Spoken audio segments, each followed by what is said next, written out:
গ্রামে ছিল একজন চাষি। তার ছিল দুইটি মেয়ে। তার ছোট মেয়েটি ছিল খুবই ভদ্র আর ভালো মনের মানুষ, আর বড় মেয়েটি ছিল একটু অহংকারী এবং খুব বদমেজাজি। চাষি ছিল খুব পরিশ্রমী একজন মানুষ।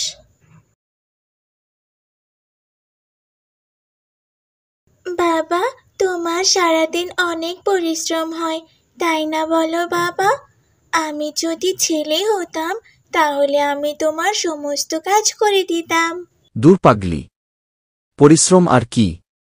জীবনে বাঁচতে হলে তো কাজ করতেই হবে। আর তুই তো আমার সোনা মেয়ে। তোদের দুই বোনের মুখ দেখলে আমার সব কষ্ট পানি হয়ে যায় রে মা। কি ব্যাপার? কি গল্প হচ্ছে বাপ মেয়েতে শুনি? সে তোমার না শুনলেও চলবে, আমাদের বাপ মেয়ের কথা তুমি শুনবে কেন? তোমাদের যা ইচ্ছা তাই গল্প করো, তাতে আমার কি যায় আসে?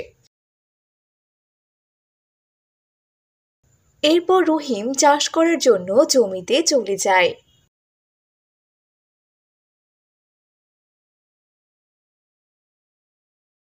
উফ, কি গরম টাইনা পড়ছে।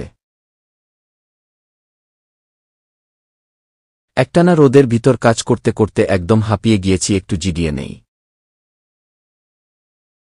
কিরে বাবা রহিম, এখানে কি জিরোছিস? হ্যাঁ চাচা, রোদের ভিতর কাজ করতে করতে অনেক কষ্ট হচ্ছিল, তাই আর কি বসে আছি। তো তোমার কি খবর? সব ভালো তো? ভালো। আমার তো একটা ছেলে আছে জানো, সে বিয়ে করে আমার আর খোঁজ খবর নেয় না রে বাপ।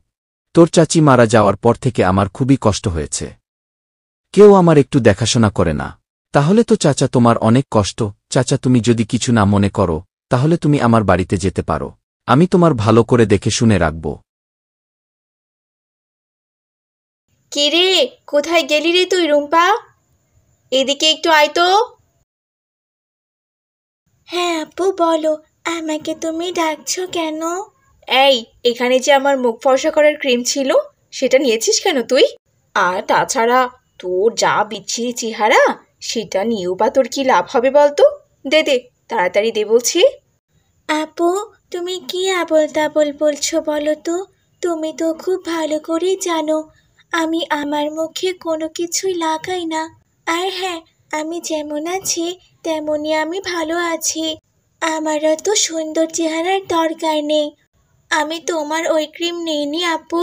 চাঁদ মেয়ে একটা, ক্রিম নিয়ে এখন বলছিস নেইনি? এরপর টুম্পা আর রুম্পার মা এসে তাদের ঝগড়া থামিয়ে দেয়। কে দাদু তুমি? তোমাকে তো চিনলাম না, এর আগে তো তোমাকে কখনো দেখিনি। তুই আমাকে চিনবি না রে দাদু, তোর বাবা চেনে। এরপর রুম্পা গ্রামের সেই চাচাকে বসতে বলে তার বাবা চলে আসবে বলে।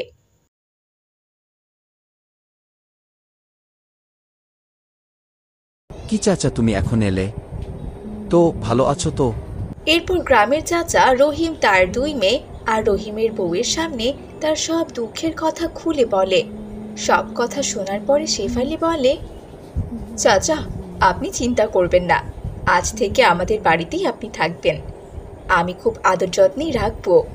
আর আমার দুইটা মেয়ে আছে, ওরাও আপনাকে অনেক যত্ন করবে। হ্যাঁ দাদু, তুমি আমাদের বাড়িতে থেকে যাও, তোমার সব কাজ আমি করে দেব। তোমাকে আমি খুব ভালোবাসবো দাদু। আমার বই গেছে এই লোকটাকে যত্ন করতে। তোমাদের করতে হয় তোমরা করো, আমাকে এর ভিতরে একদম টেনো না, ভালো লাগে না এসব আমার। বাবা রহিম, তোর ছোট মেয়েটা খুবই লক্ষ্মী মেয়ে। বড় মেয়েটাও ভালো, কিন্তু একটু অহংকারী। বাবা, মা, কোথায় তোমরা? তাড়াতাড়ি দাদুর ঘরে এসো তো, দাদু কেমন যেন করছে। চাচা, তোমার কি হয়েছে? এমন করছো কেন? আমার যাওয়ার সময় হয়ে গেছে।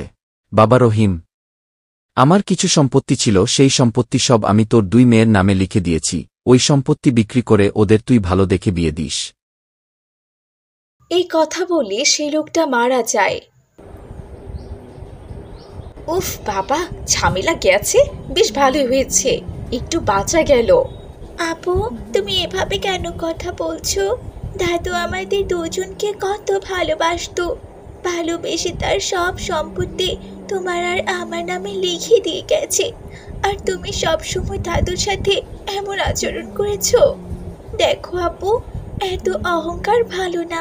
তোমার এই অহংকারের পতন কিন্তু একদিন ঠিক হবে, তুমি দেখে নিও। কি কি বলছিস কি তুই রুম্পা?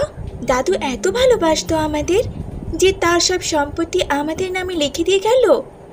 আসলে আমার রূপের অহংকারে আমি অন্ধ হয়ে গিয়েছিলাম রে রুম্পা। বাবা মা, তোমরা আমাকে ক্ষমা করে দাও। আমি খুব অহংকারী হয়ে গিয়েছিলাম। আসলে আমি ভুল ছিলাম। আমাকে তোমরা ক্ষমা করে দাও। এরকম আমি আর কখনো করব না।